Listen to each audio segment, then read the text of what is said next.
কাল ডাক বাংলা বাজাতে কিনিলাম একটা কদু। কদু তো না, সে যেন একদম চাকের খাঁটি মধু। এ কদু কি দিয়ে বানানো জানো? কি? জাদু জাদু জাদু। কথাটা বললে কি কুরবান দাদু? অতিরিক্ত প্রশংসায় কুরমানচা হয়ে গেল কাদু কাদু।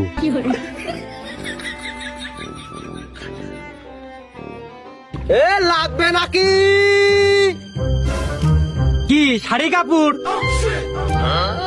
কুরমানসার কদু। অযথা টাকা নষ্ট শুধু। ওরে শালা রাদু, রাগ করিও না দাদু। দাঁড়িয়ে মুইটা কুলুপ তোমার আল্লা পিরিত শুধু। প্রশংসা কম কর, প্রশংসার সাথে সাথে কিন্তু দামটাও বেড়ে যাচ্ছে। তা কুরমানচা কত কি নিবা কম নাকি সারাদিনে আইলে পেছালি পারবা?